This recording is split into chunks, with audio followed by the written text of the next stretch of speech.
us a little bit about, I know you have a background with bands. Your father was a band director. You obviously played in bands, and you're teach at an institution with a fine tradition of wind bands. Sure. But have you ever played for a band that was dressed entirely in camouflage? I could say that I have never played with a band that was dressed entirely in camouflage, and nor have ever even dreamed about that possibility. So that was a unique experience. You know? I felt quite civilian that day, you know. So. But you have actually played for our conductor emeritus, Colonel Arnold Gabriel, at some point in your life. Can you tell us a little bit about that? Yeah, sure. Yeah, when I was in high school, way back in the last century, when I was a senior in high school, I was the snare drummer with the New York All-State Band, and really excited to be doing that. And I remember when my father, who was a band director as well, found out that the conductor of that group was going to be Colonel Arnold Gabriel. You know, so he was like, "Okay, Michael, you have to know your music." Okay, so yeah, but I remember practicing hard and getting there, and it was great. I remember there was a lot of. I remember thinking, I can still remember the feeling of sort of an esprit de corps that he brought to the group, you know, and a level of excitement even in the rehearsals. There was a great energy, and you had to stay with him. You know, it was kind of like he was going, and he had no scores for anything, and I felt bad. Here I am reading the snare drum partly, you know. But so that was it was a lot of fun, a great experience. So I knew about the Air Force Band when I was a youngster. Yeah. So for me, it's just kind of it's a really neat kind of circle, and it's very, very exciting, and really an amazing honor, quite frankly. So. Well, and Marc, you are actually a former student I am. Mr. Burritt's. This was my undergrad at Northwestern University, and so we go way back. I won't date myself, right? But, or me. For yeah, that. Right. So when we decided we were going to get this guest artist series back together in the band, which we used to have for a very long time, and we kind of ended it for different various reasons. So last year we decided let's get this going again, but let's do the concert band, and let's maybe put it more in maybe a classical direction instead of pop. We used to do a lot of pop rock artists and things like that. So let's see if we can get some classical artists, some soloists from really all over the country, the world.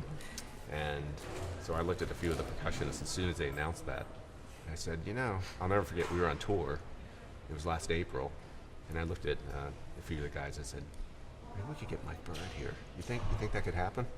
So at intermission in the concert, I texted him. I said, hey, what do you think about this? It will be coming up in 2018. And he texted me right back. He said, let's do it.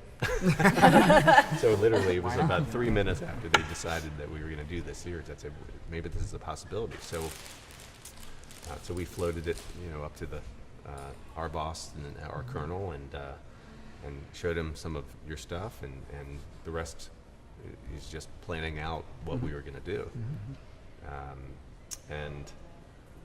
And that's where you come in. That's really. a great segue, actually, to Matt. Now, we are premiering one of your works tonight, Pseudovector. That's right. Why don't you tell us a little bit about it? Sure. Well, this, I think, came out of this specific collaboration. So this was a piece that was written really for this event and for this night, and written in very close collaboration with somebody that I've collaborated with enough to that I think we have a really nice stylistic resonance, and we write different kinds of music, but there are some similar strains, I think, between them, and so I think as a composer, it always feels the best when you know kind of intimately the musical moves and gestures that you associate with the performer. If you actually know that performer and personally, and you know their moves, and you know what they can do, that's a really special and kind of unique sort of writing opportunity. So that's really where this came from, and I remember we had talked about some other projects together earlier on, and Mike had always been after me to write him a piece that he could play drum set on stage. And so just in my room, right? So this is that piece as well. And you actually have sort of an interesting background. You are an organist, but also a jazz musician, and I think you were in a jazz organ trio as well. It was a quintet, yeah. Okay, quintet. So, yeah, and it was not a jazz organ trio in the traditional sense of that word, but maybe the more traditional sense of it had a pipe organ in Okay. it. So it was myself and a rhythm section, and a percussionist, or a vibraphonist, and a violinist, and sometimes we performed with other groups of people. So we did that for about 5 or 6 years back in the early 2000s, and it was a chance to kind of. I think I had always struggled early on in my career, feeling like I had these two sets of influences that were just so far apart I could never get them on the same page together, which was frustrating to me. So that was an attempt to reconcile it. Do you use a lot of that improvisatory style when you write for the concert band and soloist for Mr. Burritt? Yeah, the improvisation I think is important in my process. I think sometimes I feel like I have to have a kind of a dialogue between my improvisatory personality and maybe my more kind of analytical personality. And so a lot of times the composition process for me starts over here in improvisation, but then it's those two sides of myself kind of having a negotiation. But Negotiating. yeah, Like I'm negotiating all the time with your music. yeah. Well, it's a nice term. Yeah, and sometimes it's I would say more violent than Polite, yeah. Yeah, Sorry, yeah, yeah, negotiations. But Mike is also a great improviser, and so that was something that I was able to use in writing this piece, is to provide some space for him, some frameworks for him to work with, and some spots where he starts something the way it's written, but then can kind of vary it. And there's a cadenza that's completely improvised with only some guidelines in terms of the overall shape.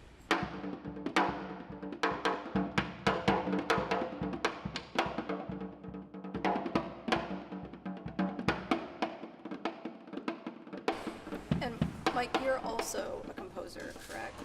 I guess I don't like to call myself a composer, but I write music, yeah. All of the rest of us call you a composer. That's nice, okay, thank you. Well, can you tell us a little bit about your career path and as a player, a teacher, and a composer? Sure. Well, I guess I mean, I think I've always been, since I was really young and grew up with music around me in the house. You know, my father was a musician, my mother was a musician. And I like Matt, I had interest in a variety of kinds of music, you know. I grew up with the Eastman Wind Ensemble recordings going on in my living room from the time I can remember. Yeah. You know, which was kind of cool, you know. And that, and you know, then my father, when I remember being like in junior high and I was playing drum set, and he would like say, you need to listen to this and this and this, and he threw like Blood, Sweat and Tears and Chicago at me, and Tower of Power and like Thad Jones and all this stuff. So I was like, oh yeah. So there's just all this different stuff coming together, you know. My mother playing Mozart in the house, and so for me, that part of it probably changed, or formed rather, you know, who I was as a musician from a young age. And yeah, so I think, you know, when I went to school, my first teacher, because I didn't go to Eastman right away, I went to Ithaca College for a couple of years, and then I transferred to Eastman. And my first teacher was a marimbist named Gordon Stout, who was a very well-known marimbist, and he was also a composer. And I really loved that sort of paradigm of, you know, a composer-performer. I thought that was really fascinating to me. And I was younger, I used to write some music for our jazz band and dabbled in some of that. So I didn't really write a lot when I was in school. When I got out of school, I started writing, because when I got out of school and I got a job when I was 23 at teaching at Kent State University, and you know, I didn't think I'd even stay doing that. I thought, oh, I'm going to take orchestral auditions and we'll do this. My wife was in school in Cleveland studying flute at the institute there, so I thought, well, I'll do this for a couple of years and I'm going to take some orchestra auditions. And then I started enjoying the teaching, and then I started dabbling in composing, and I think mainly initially because percussion, it's much better now, but you know, in the mid 80s, our repertoire was incredibly small, you know, and there was a few composers that had written for us that. You know, Neo had a concerto with Paul Creston and Robert Kirka, and there were some other. But so, you know, I started writing music because I wanted to have something to play.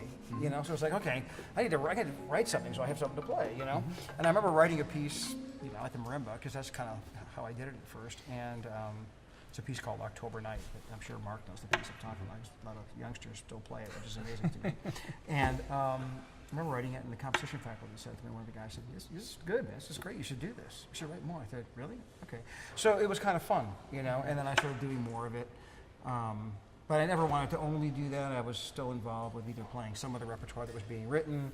And I always loved the idea of collaborating with composers and commissioning, sort of pioneering. So I think for me, as I started to grow into the field, I realized how much I love the teaching. I love building my own program. I love that it gave me both a laboratory to do what I wanted to do musically with my students and on my own. And I kind of felt like, you know, I remember Steve Jobs wrote this in his book about wanting to put a dent in the universe. You know, this was kind of an interesting term, but I think I always kind of wanted to do that, you know. And I guess because of my father and the educational background, the people I saw in my field that were putting a dent in the universe were people like major schools that were putting a lot of students into the world, people like Marc, and doing other things, whether you're writing music or performing. And so I like to do a lot of things. And my wife says, you know, my problem is I'm trying to do too many things all the time, and I keep trying to figure that out. But so that's sort of how it works. So for me, it kind of works all together. You know, it's just sort of a passion for me, and it's so fun to play with these guys. We're playing a piece of mine for percussion quartet and solo marimba. White Pines, right? White Pines, yeah, which was written for Nexus, a really great, phenomenal percussion group. It was a piece they asked me to write for them, which is really amazing. But you know, it's so fun to play. These guys are so into it, and their enthusiasm for it is, you know, is I can't, you know, it's as rewarding as playing the music with them. You know, seeing them excited about doing it. So that's it's kind of a special experience that you only get when you're doing your pieces with friends like that. Yeah. It's really pretty cool, you know. So anyway, so it's a long answer, huh? That's a great answer. And actually, you're providing me with the perfect segue to Marc, because I wanted to ask you. Yes. You know, you're a ways into your career as a musician, Yes. in your career in the Air Force, and so now, kind of looking back, what have you taken from your time with your teacher and brought into your professional career? Right. Well, I've definitely his love of just performing and the energy, you know, that he brings. I mean, you can see when he's playing, he's just so into it and just but enjoying himself, right? He's really like, and it gets the audience into it as well, and it creates a really wonderful performance. And I've really tried to, from the time I studied with Mike, adopt that and try, you know. While I did have to continue the orchestral way of doing things when I played marimba, and whether it was his piece or whatever I was playing, I tried to think about that. And in my career in the band, it's not. It can be flexible at times, based on what we're playing. Especially tonight, you know, we can really do some things musically that really makes it fun to play. I remember a story. I remember this recently. Here we No, go. it's a good story. I think it was my first year there, and one of my first years in. There's a piece I wrote a while ago called Shadow Chasers. It's a fun piece for marimba and percussion quartet. It was like the first piece I wrote for that setting, actually. And it was fairly new at the time I was starting at Northwestern. And so we were rehearsing it for a recital I was doing. And we used to remember that little room on that floor by the practice rooms, our bigger practice room. Right. Whatever that was, Studio. 121. I think. 121. Yeah. Yep. Amazing you remember these things. 121. It's like remembering your phone number when you were 7 or something. So, we used to rehearse in there in the mornings. We had a little window, and I had him and some of the grad students, and we were doing this piece together, mine. And I remember Marc once, after we'd done it for a few weeks and getting ready, and he came up to me in passing, we were talking, and you may not remember this, but I always remember this, because he said, man, I want you to know that, like, I love when we do these rehearsals with you and play that piece. It just really pumps me up for the whole day. I just love that experience. I remember he was saying that to me. I was like, and that like made my, just it was like, thanks. It's nice to hear that, you know what I mean, from your student, and know that they're enjoying it musically and the experience of it, because, you know, as the teacher you are, and you want that for them. So I always remember that from Marc, and him offering that to me was really powerful at the time. It was great. So. Yeah, it feels like musical experiences should be generous ones. Yes, You know, that's a that's good word.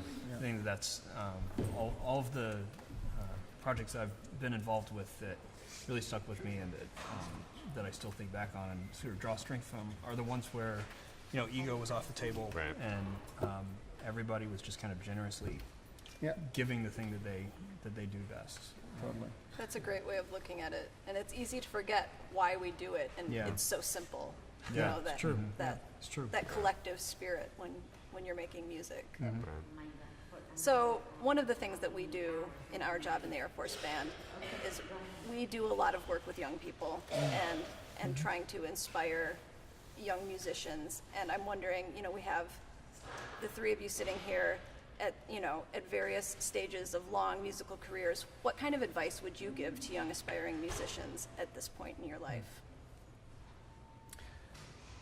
I'll go first. You know, it's interesting. It's always a tough question, kind of. It is. It's like, what advice would you give? You know, it's like, you know, practice, practice, practice. But, you know, it's interesting. People ask me that question a lot, because, you know, I have students that are applying to Northwestern. A lot of students will come and they'll ask me about, parents will come and ask me, you know, why should my child go into music? And, you know, gosh, orchestras are folding and this is happening, or what's going to happen with funding for the arts, and what I always say is, there's a couple things. One, in terms of that issue, I always say, you know, art is, and this sounds very philosophical and maybe altruistic, but I totally believe it. Art always finds a way. Absolutely. And we will always have the arts. And it may look differently in some regards, and it will look similar in some ways too, but it's evolving. And young people today are just as enthusiastic and committed to having a career and to be making music a big part of their lives as we were. And that's what matters, and that's what's going to keep it going. So I can't answer the question is what are they going to do? But if they're talented and they're going to work hard, it's going to happen. They're going to figure it out. You know, it may not look like they think it's going to look when they go into school. It may change. A spirit of flexibility is important. Yes. And the other thing, I'll never forget this, when I was a young teacher at Kent State, and I was starting to play some concerts, and I went and played for the teacher at the time at Oberlin Conservatory, Michael Rosen, very well-known professor of percussion there, and I went over because I was close, and I would play some for him to get some input, and very, very helpful to me. I remember after one of my sessions, I said, you know, what should I play? What should I do? You know, there's not much music. Should I play more Bach? Should I learn this? What should I write? And, you know, I was looking for someone to answer, like, what do I do now? How do I, you know? And I remember he said something to me. He said, you know, you should do what you believe in. And I was like, oh, you know, I remember in that moment I said, help me. Yeah, I said, okay, great. When I got in my car, I thought, what do I believe in? I said, you know, but it was a good thing because it made me think, what does that mean? And I think it means more than one thing. It means, you know, you need to follow what you really love and work hard at that. And sometimes you do have to do things that you don't want to do because you think you should do them in music and in life. But in general, as a musician, I think you need to follow the path that you really love. Not because you think you should do this. I should do this because everyone else is doing this. No, I love this and I want to do that. Even if it, you know, it necessarily might feel away from the grain of what you thought you were supposed to do when you started. Well, it's funny with percussion because we're always looking for our week. There are so many things that we have to do as percussionists, and we're always thinking about that. What is my weak link? Like I better get into that. And you can never. If someone called me to play bongos on a gig, I need to be able to take that. So I can't play bongos, so I've got to go learn how to do bongos. But I would say I would push someone that would want to go to really tell them, look, you have to go for it, but go for it 100%, and look at other options, you know, as far as what can you do beyond just what you're great at playing excerpts, and you can play the heck out of the marimba, but keep expanding because then that will make you marketable. Yeah, you know. I always say they have to, like, as an undergrad especially, you need to eat your pie backwards. Like, you know, don't start, and well, you eat pie this way. It's like, no, let's go in this way. And then, That's good. because you need to figure that out. You know, you can't, Right. I think it's always the best, though. Right. Yeah. A lot of times with young students, there's sort of this destination in mind, you Right. know, I think, Yeah. and Right. like, it really is about the journey. Yeah. Yeah. Well, I can tell you both on behalf of the entire band, it really has been a true pleasure to work with both thank of you you, so and much. we're really looking forward to the Thank concert you. tonight.